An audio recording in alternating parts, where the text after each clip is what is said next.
Hello, and welcome to this installment of Clingen Conversations, a new series of discussions with experts on recent events, timely topics, and new books of interest in Irish studies today at the Clingen Family Centre for the Study of Modern Ireland. The Clingen Center is an initiative of the Keough-Naughton Institute for Irish Studies in the Keough School of Global Affairs at the University of Notre Dame. My name is Heather Stanfiel. I'm a postdoctoral researcher here at the Institute, and it is my great pleasure to welcome Dr. Niamh Gallagher, lecturer in modern British and Irish history at St. Catharine's College at the University of Cambridge. Her work explores the intersections of politics, society, and memory in modern Ireland, and she is the author and editor of several works of scholarship on Ireland's 20th century. Dr. Gallagher has contributed to numerous initiatives focused on the ongoing decade of centenaries, including the Northern Ireland Independent Centenary Historical Advisory Panel, that's a mouthful, and President Michael D. Higgins' Machnamh 100 series of reflections and examinations of critical moments in the centenary period, among others. She's here today to talk to me about her recent book, Ireland and the Great War, A Social and Political History, published in 2019 with Bloomsbury Academic. The book re-examines Ireland's home front during the war years, which has been often overlooked in studies of the war period, and argues, in a bold intervention in the scholarship, that Irish Catholics played a much more significant role in supporting the war than has previously been understood. The book won the 2020 Whitfield Prize from the Royal Historical Society for the best first book in the field of Irish or British history, and was in fact the first work of Irish history to win the award since its inception in 1976. I'm very pleased that she's able to join us today. Niamh, let's start by talking a bit about the book's genesis. The history of Ireland's role in the Great War, as you know, has been fairly well-trodden territory in the historical discipline. Tell me a bit about why a book like this needed to be written and what you hope to achieve with it while you were writing it. Yeah, well, first of all, thank you very much for having me today. It's really a privilege to speak to you all again. So I might just slightly challenge that idea that the history of Ireland in the war had been well written. When I started this project back in 2009, actually there were very few things written about Ireland and the war. Certainly the scholarship had taken on a new life in the 1990s, mainly focused around military history. There were some earlier examples too. And society had become a little more, as a sort of an entity, explored a little bit more in those handful of years at the early part of the 2000s. But really, this was far from a field that was completed. They were singular studies, disparate articles written about various bits of experience. That's really the landscape that existed when I started this project in 2009. So how did I get interested in it? Well, I got interested in it, from two pieces of evidence, really. The first was a small clipping of a newspaper article from from County Cavan, the Irish Post it was called, was the name of the paper. And the newspaper article talked about a women's patriotic committee who were involved in collecting eggs, of all things, for wounded soldiers and men in hospitals in Ireland. And I mean, a number of things struck me as strange here. A women's patriotic committee, the fact that they were collecting eggs for men in hospitals in Ireland, and that there were hospitals in Ireland in wartime. And as I read on in this article, it became quite clear that the membership of this committee were basically middle-class Catholics and Protestants in Cavan. And this was interesting because, of course, Cavan is one of the three counties in Ulster that, after the partition of Ireland, ended up being in the south of Ireland, what became the Free State, later on a republic, rather than in Northern Ireland. And this was also interesting because the committee was after 1916, after the Easter Rising, when we know politics seemed to diverge and become much more honed in Ireland into the unionism and nationalism categories we're so used to talking about today. So really it kind of stood apart from what I generally knew about Irish society in these years. And then the second piece of evidence is, in fact, the photograph that's on the front of my book, which hopefully you might all be able to get a chance to see, this one here. And this really striking image is of a Remembrance Day ceremony in Cork in 1925. And the picture was found in a local museum in Cork, hidden underneath tons of junk, basically. There was a big glass plate which showed this photograph, which the photograph is replicated on, and there was a big crack through the glass plate, which never made it into this one, but I think is on the first page inside. And I mean, of course, the striking thing that caught my attention on this photograph were the flags. Now, of course, they're not coloured in the original. That's an editorial design for the front cover. But clearly this was the Irish tricolour, right? After 1916, became much more popular within Ireland and then became the flag of the new Ireland after December 1921. And the Union Jack beside each other in 1925. And this was Cork. Cork, which was the centre of the War of Independence from 1919 through to 21, the centre of Republican activity, but I also knew you had a significant minority Protestant population there. So all of this did not tally whatsoever with my knowledge of 20th century Ireland, of the changes that had happened, of the divergence between unionism and nationalism, of the idea that the First World War was really insignificant in Ireland in comparison to, say, for example, the Easter Rising or those wars that brought about independence within Ireland. So those two pieces of evidence are what got me interested in this project. And ask me that second question again, Heather, because I've now forgotten it. I've talked for too long. No, I just wondered whether what you hoped the impact of the book would be as you were writing it, as you made your intervention into this field. What were you hoping to do as you explored these issues? Right, great. So from these two pieces of evidence, this is my sort of interest in the project. And as I came to look more into what was the Irish experience of the war, and really there's no one experience, there are many experiences in the war, I could not help but find the significant amount of evidence that talked about cross-community collaboration.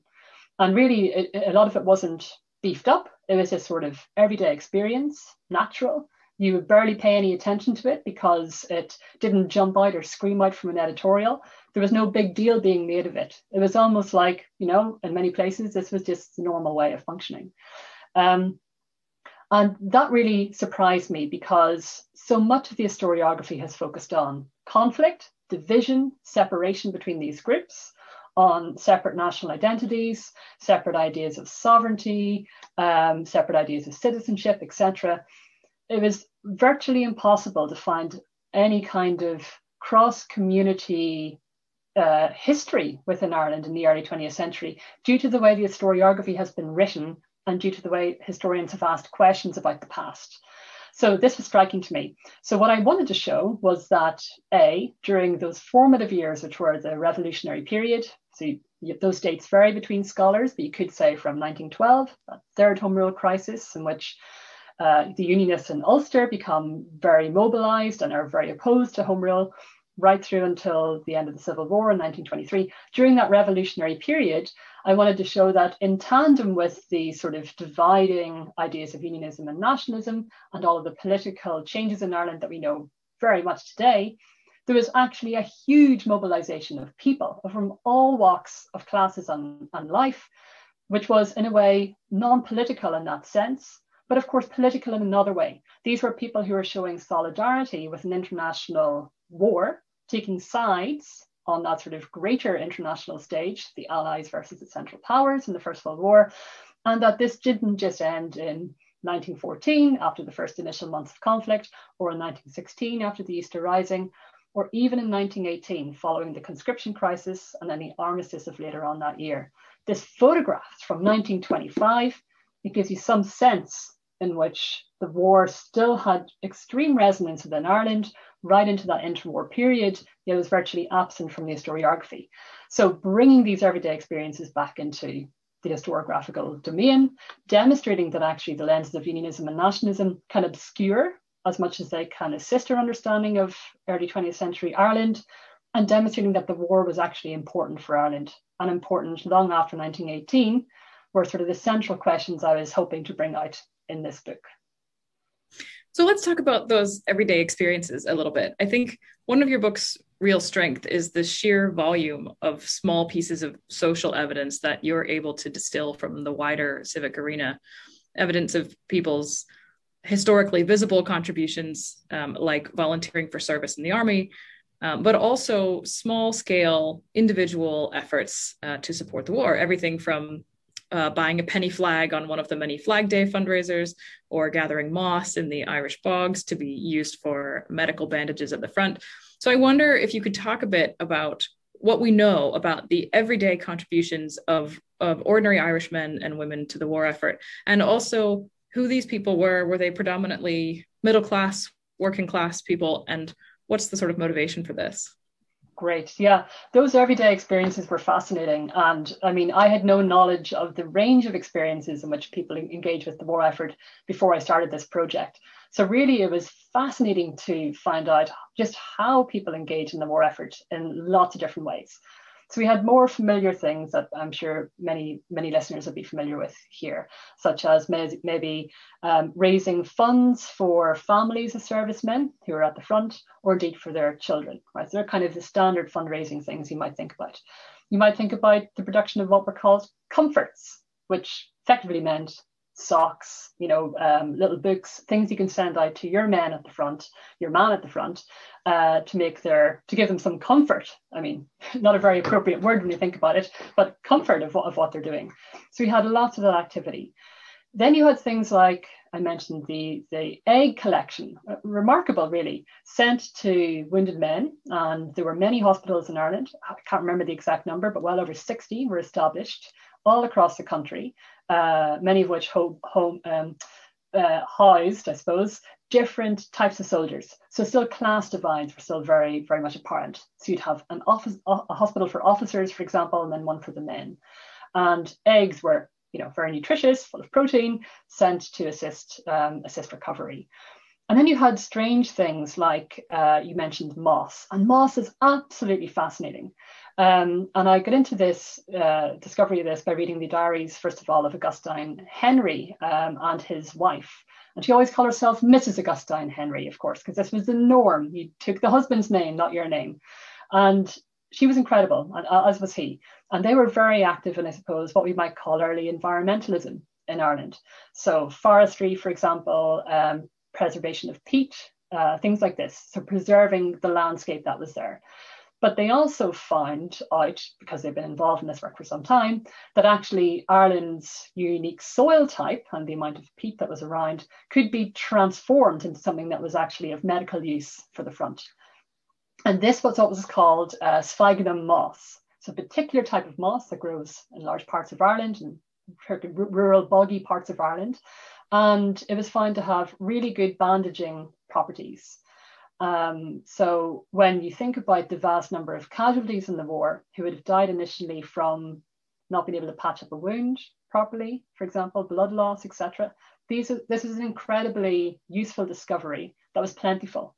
And Augustine Henry and his wife became very active in setting up the sphagnum moss associations across Ireland, and that relied on a network of women of different backgrounds to organise and get the moss. And so those organising it, won't surprise you, were generally more of a middle class background. They're the ones kind of looking at the numbers, facilitating the distribution, coordinating with each other, etc. A lot of the women doing the hard work, i.e. going out to the bog, picking up the moss, which is really arduous work, and carrying it to the depot, etc., were broadly, we would call, working class women. So the bulk of the actual products came from ordinary working class women, and middle class women played a really important role in the sort of operational setup of that. So this brings me on to your question about, are most of my people middle class or working class? And this is quite interesting because I thought about this for some time. And most books written about modern Irish history in the early 20th century are really of the middle classes, though they don't say so. They are the people who write things, who, when you read a newspaper, they are the editorials, they are the letters to the editor, they are people writing novels, people writing poetry, for example, people writing plays or whatever it may be. These are usually sort of the radicals have been the stuff of early modern Irish history in the 20th century.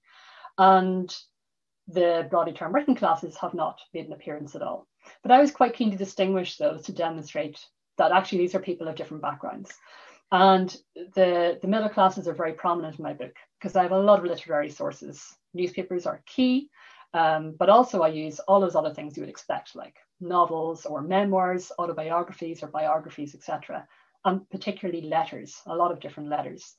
So a lot of these are from the broadly termed middle classes. And however, this doesn't mean I don't include the working classes. And I thought long and hard about how to do this. Now, clearly you get access to this large and diverse group of people by looking at the people doing, for example, in the moss instance, the labour, right? The actual labour of going out there, doing the hard work and delivering it.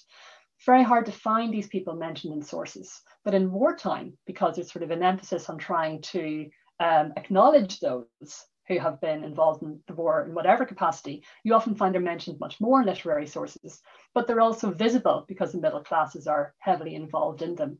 So you don't need to go through the normal institutions to find working class behaviour, which is what previous historians would have to do in a non-war context. Now, photographs are another big part of my evidence base. And they're really interesting because even though early photography at that time would have been very much a deliberate effort, you knew exactly the photograph you wanted to take because there was no proliferation in Kodak cameras, this sort of thing. So it was much more staged in that sense. But still, you can capture ordinary experiences through photographs. So there are a lot of different photographs of different things throughout my book, which capture what people are doing. And then often, of course, newspapers write about what people were doing. So they talk about what happened at a particular event, whether it was a funeral, for example, and they talk about who was there, the sort of crowds and what they did, etc. So effectively, crowd behaviour is a big way that I use to access working class people. So my answer to that is that really I look at a spread of people, and I'm just more careful than a lot of historians usually are in talking about who it is I'm actually trying to describe, who my subjects actually are. I'm fascinated that you've been able to get at the rural experience this way as well. And I think that when we think about the Irish participation in the war effort as scholarship previously has discussed it, we think that there's been a decline in voluntary participation in the army, and therefore, especially in the rural areas, and therefore there's a rural-urban divide. And I think that one of the really interesting areas that you spend time on in your book is this rural group of people. And you talk about particularly an area that has tended to receive very little attention from scholars and historians, and that's Germany's submarine war and its effect particularly on the rural people in Ireland. And so I wonder if you can tell me a bit about the relationship between the rural Irish, especially the idea of the necessity for the defense of Ireland and the German war at sea. Do you think that the proximity of war to the coastal Irish had an impact on their particular contribution to the war effort? Were they more motivated? Yeah, absolutely, Heather. I mean, one of the problems of looking at national histories is that we're so focused on land-based territories. Yeah. So in Ireland's case, we think about the island. And we assume that, you know, it's the island of Ireland that has the problem with the island of Britain. And we forget that actually for most of the early modern period, and even right into the modern period, coastal communities had very different networks. So on the western coast of Ireland, actually, it was much more common for fishermen and people who lived in the Blasket Islands, for example, to have connections with Western Spain, Western France, for instance, than it was any further through the English Channel, what's called the English Channel, up the Irish Sea, or indeed further into the Mediterranean. So it was the stuff of their location that enabled seamen, seamen and seawomen, I suppose, in those coastal communities to have broader connections with the European continent and elsewhere. And this became really important in the First World War, when, of course, German submarine warfare became much more of a problem, as viewed by the Allies and indeed America before it entered the war itself. And it was particularly the sinking of the RMS Lusitania on the 7th of May 1915, one of the many reasons that helped to bring America into the war in 1917. And this particular passenger liner, which was going between New York and Liverpool and New York, of course, was sunk by a German U-boat on that day, killing something like 1,300 people. And the impact of it actually was greater than the Titanic. So we think about the Titanic today, of course, it's mythologized through media, and we'll never forget Leonardo DiCaprio and Kate Winslet with their arms, etc., etc. Not quite the same on the Lusitania, but it hasn't been revived in memory. But the impact was tremendous in mobilizing support for the war, enlistment, and a whole variety of other things. Now, in terms of the impact on rural communities, the Lusitania was only one example, but it's an important one, so I'll talk about that for a second. The Lusitania happened off the coast, the sinking of the Lusitania happened off the coast of Cork in the very south of Ireland, and therefore most of the bodies were washed up into Cove, now Queenstown in Cork. And that effectively made Queenstown a hub of the war effort, because local communities had to deal with this emergency that had just happened off their coast. So you have local fishermen and seamen who are going out trying to rescue survivors, etc., and bring them back. And then, of course, rescue and bring back the dead. And you have people coming from across all of the UK, from further afield, trying to identify relatives in Cove in the aftermath. So we don't even think about these forms of travel during the war that still, of course, continued. And the response that local communities had when they saw what had been done, when they tried to understand and think about what exactly happened here, you can very much see that this had a powerful impact on rural communities' opinion, and particularly their opinion of Germany. And Germany was seen to be fundamentally in the wrong for this barbaric attack, very common word used in the war, barbarism, barbaric, very much associated with Prussian militarism. Prussia being that old entity in Germany that was always seen to be incredibly problematic. Your lighting's just changed. Anyway, so this use of, you're back. Prussianism and barbarism were terms that rolled out a lot, but it's not just the Lusitania that affected Cork. I mean, fishermen regularly had to deal with mines in the Atlantic and in the Irish Sea. They had to deal with attacks on shipping, whether or not they destroyed the ship or did not. All of this is part and parcel of rural communities' engagement with the war effort. And it left very long-lasting legacies on how communities thought about who was right and who was wrong within the war. So it impacted them dramatically. So you mentioned the connections that the coastal Irish had, especially with areas outside Ireland. And I think that's another interesting area where your book touches on evidence that's potentially not as familiar to those who study the Irish experience in the war. And I wonder whether you could talk a bit about why the diaspora isn't always included when we talk about how the Irish participate in the war, and what you found when you explored the Catholic Irish outside Ireland, particularly in the Empire, and their levels of commitment to the war effort. Yeah, another great question. And why have the diaspora been so excluded from the history of Ireland? I think a large part of this is because of the effort of Irish historians to write about national histories. And national histories for them have become much more about the island of Ireland for certain periods, but particularly the 26 counties. It's kind of a post-partitionist lens on looking at Irish history from the 1960s onwards, really the 1980s onwards. So I think that actually has obscured a lot of how we think about the Irish. And there were very sort of slightly acrimonious debates about whether or not the diaspora should be included in histories of Ireland earlier on in the 2000s. Now, I myself think it'd be ridiculous not to include them. Absolutely makes no sense at all. In 1911, 1/3 of the Irish-born population lived outside of Ireland. 1/3, right? And this, of course, doesn't even take account of the second generations or third generations who often felt and were as Irish as their parents. Hence all of the hyphenated identities today, Irish American, Irish Canadian, Irish Australian, etc. And even in the Irish in Britain, who never developed a hyphenated identity, which says quite a bit about the relationship between Irish people and the rest of Britain, but still they maintained their Irish identity within Britain. And they would call themselves Irish, particularly if they're from a family that felt that they were Irish. And that's continued right up to the present. So the diaspora absolutely should be a part of Irish history. To not include them, I think, is a post-partitionist, basically limited national lens based on what becomes a sort of free state onwards to even those who are looking at the Republic never look at the six counties above. It's a kind of, it's a way of thinking about Ireland that has caused us to, I think, jettison the diaspora and indeed jettison the six counties. Hence, there's basically nothing really written on Northern Ireland, a handful of works written in Northern Ireland, not at all the same level as the rest of Ireland in the years after 1921. So I think that's part of the reason. Now, the diaspora are incredibly interesting because, of course, they all maintain some level of Irishness, and indeed, many are Irish. Emigration continues constantly. I mean, 10 million people left Ireland between 1600 and 1921. 8 million of whom left after 1801, so after the Act of Union, which brought Ireland into the United Kingdom. That's a lot of people. That's more people than the population of Ireland combined. And they went all over the world.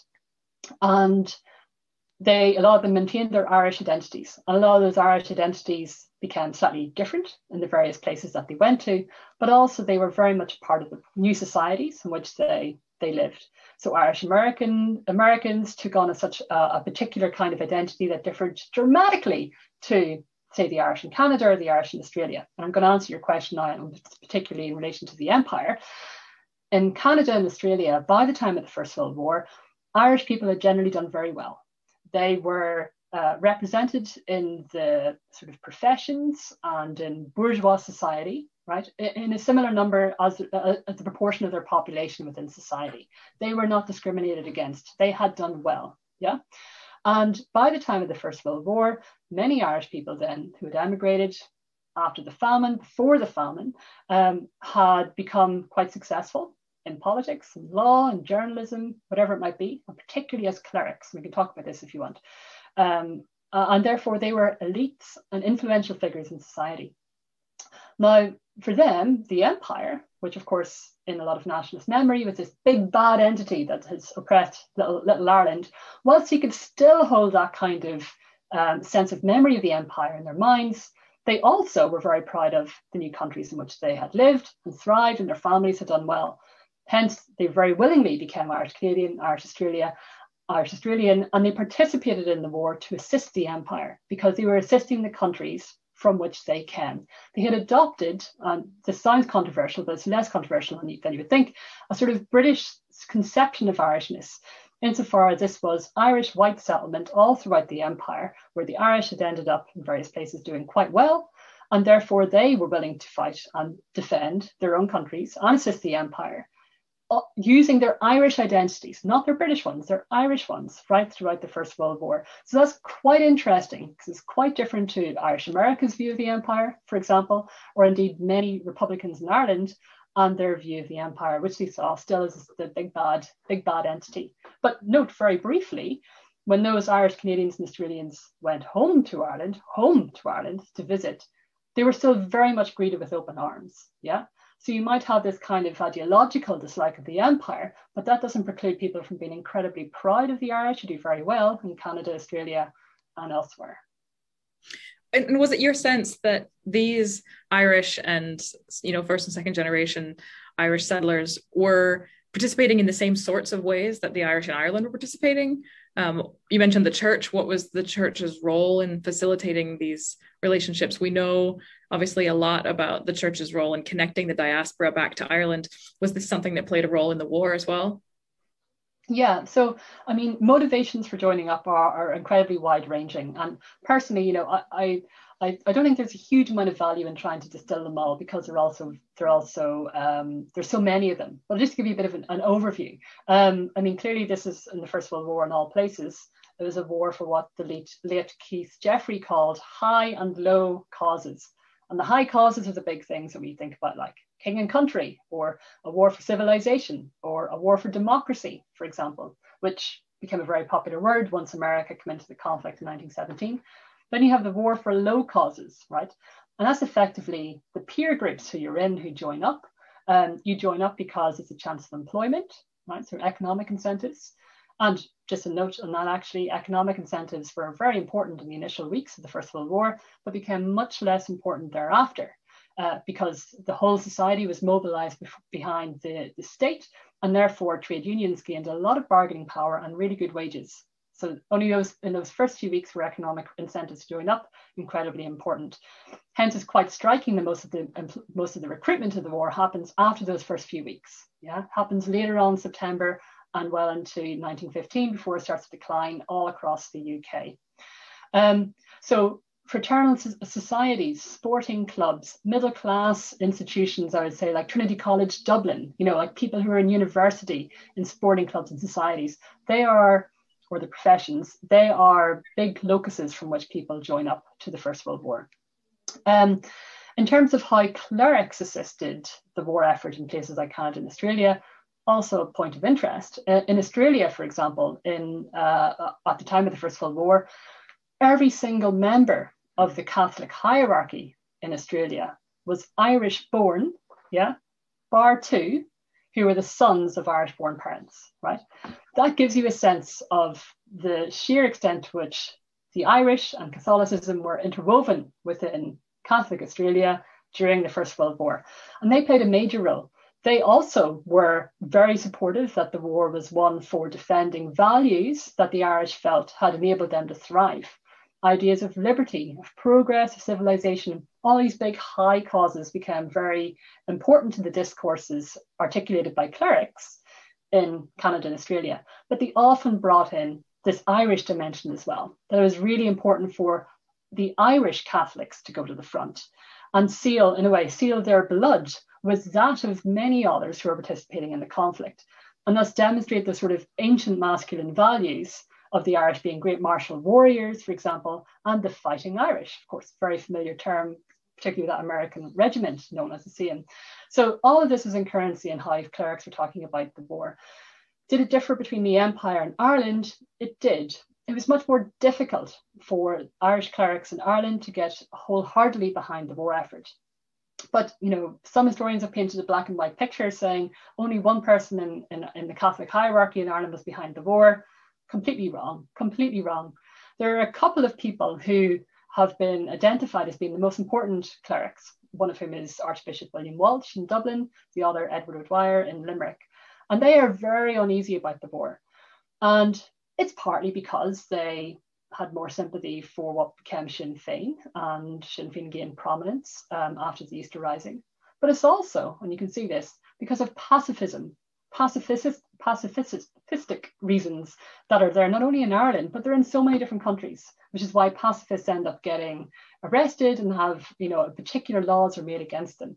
So really, they're not just protesting for Republican reasons. They are pacifists. They're against the war itself. They notice the disparities in sort of the Allied discourse of freedom, liberty, etc.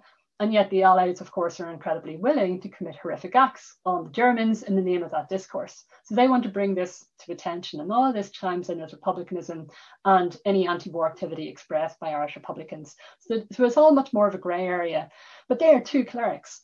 The rest, the vast majority of the rest within the Catholic Church within Ireland are incredibly supportive of the war effort, not least Cardinal Michael Logue, who is the head of the church, and many other bishops and archbishops throughout the country as well. So particularly the Archbishop of Tuam I'm thinking of here. So really it's a more supportive picture than is usually characterized of the church within Ireland, but it is quite different as well, because the empire is not a big part of the discourse issued from Catholic clerics within Ireland, whereby it is much more common, particularly when talking about Canada and Australia directly, in the discourse of clerics in Irish diasporic communities. These are fascinating details, Niamh, and I have lots more questions about the nuances of your argument and the way that it plays out through the book. But I do want to come back and talk a bit more about sources, which you mentioned a bit earlier. And just following on from the idea of high and low causes, among historians, unfortunately, there's also a tendency to talk of high and low sources. And I think in some ways, your book is atypical in the sense that it's not theoretical or abstract, and it doesn't draw extremely heavily on the types of source material that might be familiar to many historians whose research is mainly archival. And you privilege, as you mentioned, those types of sources that reveal something of public opinion, which is otherwise very hard to get at, especially newspapers, memoirs, and other sorts of sources that get at what the public is actually thinking and doing. And so I know that you have, you've mentioned in the past that your book certainly is a revisionist history. I wonder whether you consider it a work of public history as well. And perhaps maybe another way of asking this is, do you think that there is a methodological innovation here that enables your historical interventions? That's a great question. Well, you know, I hadn't really thought of it as a work of public history, but in some ways I absolutely can.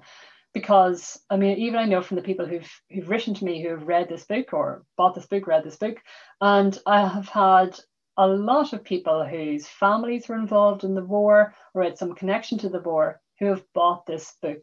And I think they have found that actually the stories of their grandparents, great-grandparents, whatever it might be, have been basically obscured within most histories of the war. And in some ways, it's certainly a public history, I think, because it speaks to the public, and the public are writing to me. Many connected members of the public to the war are writing to me saying that they, you know, this tallies with what they knew, or indeed they're very glad to get access to what ordinary people were doing in the war itself. So in that sense, it absolutely is a work of public history. And it's also true, I mean, there isn't really a lot of public history, I mean, history of the public or public opinion done within Ireland. And it's quite strange because historians are very willing to talk about nationalists and unionists, i.e. the public. Who are they if they're not people?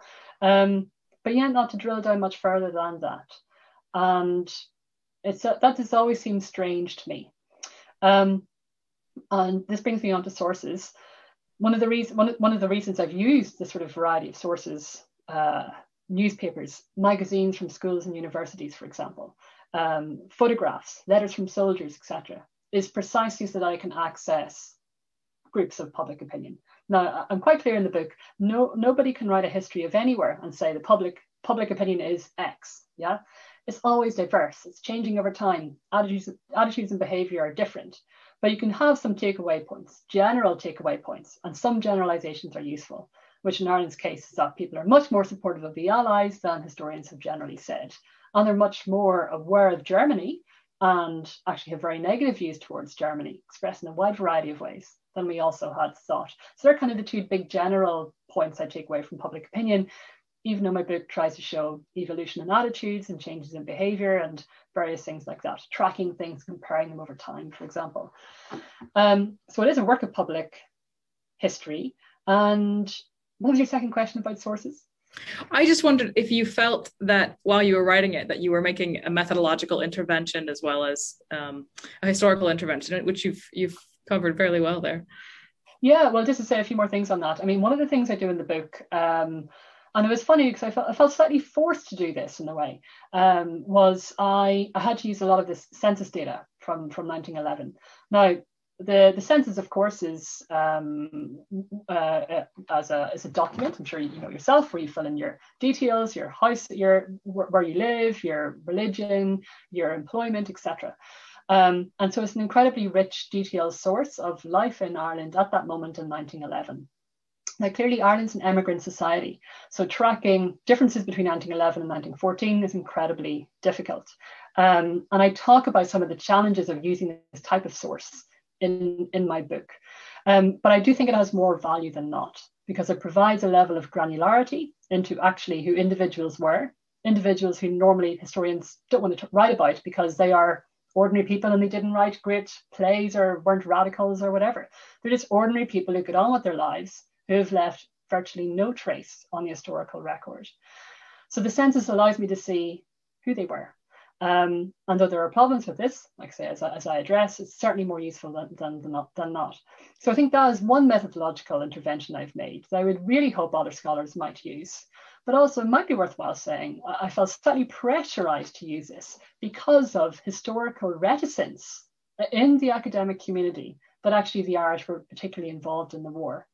And by constantly being sort of pushed into a corner to identify who these people are, I almost felt like I needed to go to sources to try and find out who these people were. Hence, much more work about, what was their full name rather than just Mr. So-and-so. What had they done within society? So I can give some kind of contextual background about who they were.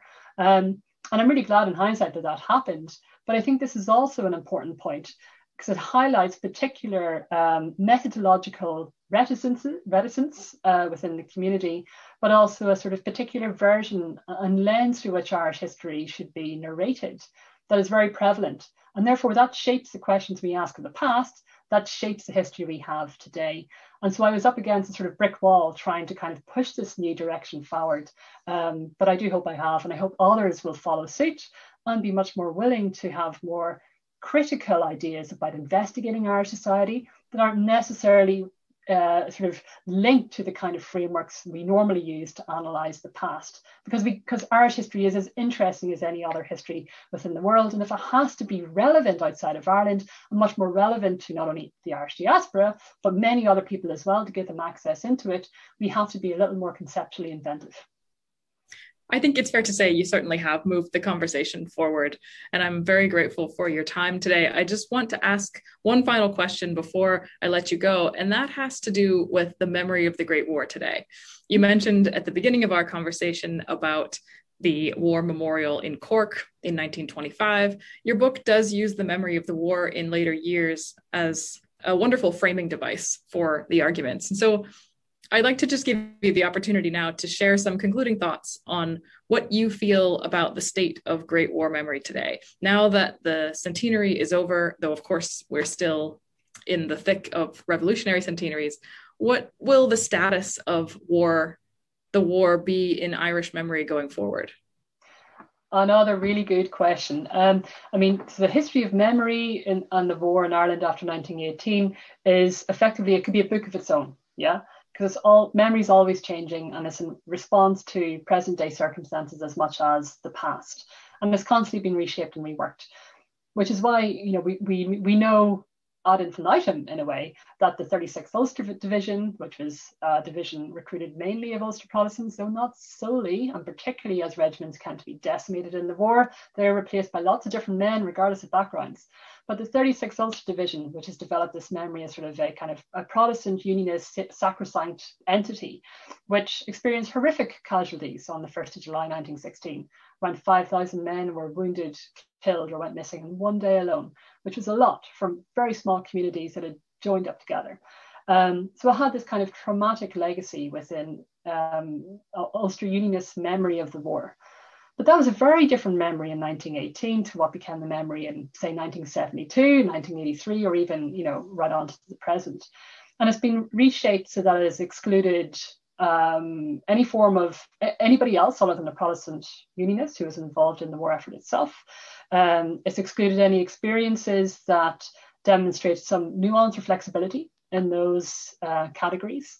It doesn't look at really what happened in the 36th after the 1st of July 1916, a sort of reconstitution, how it was deployed elsewhere, for example. And it doesn't look at any of the early Remembrance Day ceremonies around it, in which Sir Oliver Nugent, who led that division, was very inclusive, I mean, religiously and politically inclusive in how he talked about remembrance in the 36th. An entirely different picture to how, say, loyalist communities in Northern Ireland remember it today. They link their efforts in the present, as did loyalists right throughout the Troubles, to that division, like they're the direct continuity of it. So any of the kind of more complicated histories were squeezed out. So that's one example of how memory has changed. Now, in terms of how memory looks like of the war in Ireland today, I think in the south, right, so the 26 counties, the Republic, it's undergone a revolution of sorts. The First World War was a dirty word in Irish history and Irish society for a very long time. And only really since the efforts of President Mary McAleese and now President Michael D. Higgins has the war come back into public memory and use.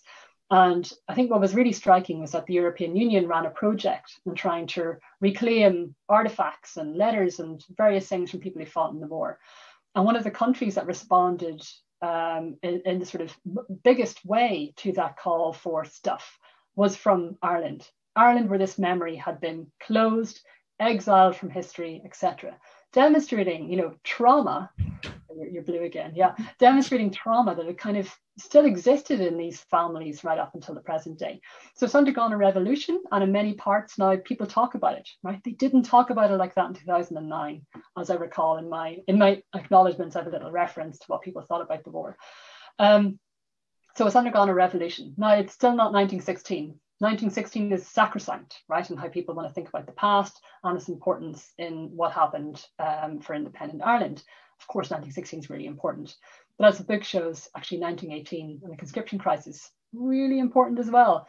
Yet that's a memory that will not have the same sort of power as something like 1916, with this sort of myth and kind of everything that's associated with it. So I think the First World War in the Republic has become rehabilitated. I think that's an entirely different story to the First World War in Northern Ireland, where it's still heavily politicised, heavily linked by loyalist groups and then Unionist Remembrance Day ceremonies to the Troubles and to the legacy of Britishness within Northern Ireland, and to all of the kind of difficulties that Northern Ireland still deals with today, trying to grapple with its histories. So I think for, you know, Catholics in Northern Ireland, it's a much more difficult memory to try to come to terms with.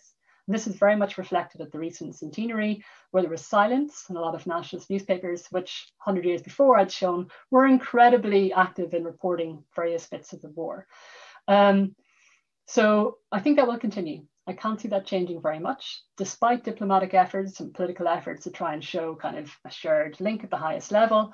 So politicians of different backgrounds laying a wreath and things like this, very symbolic moments. I think for the mass public, that's a much more difficult memory to come to terms with. So I imagine it will still be much more difficult for nationalists in Northern Ireland to think about. And for Unionists in Northern Ireland, though there's much more discussion of the 10th Irish Division, one of the 3 raised within Ireland, which is really good. I still don't think that there is much of a conception beyond Unionist support and engagement in the war effort than really has been there for the last few decades, despite these efforts to puncture our memory of the First World War. So 26 counties changing, much more easy. Northern Ireland, a bit more difficult, might take a bit more time. Thanks very much, Niamh, and congratulations on an excellent book and an important contribution to the field. And thank you all for watching. This has been a Clingen Conversation with Dr. Niamh Gallagher, lecturer in Modern British and Irish History at St. Catharine's College at the University of Cambridge. For more information about the Clingen Family Center or the Keough-Naughton Institute, please visit our website at irishstudies.nd.edu, where you can also find information about our upcoming events. Thank you very much for watching.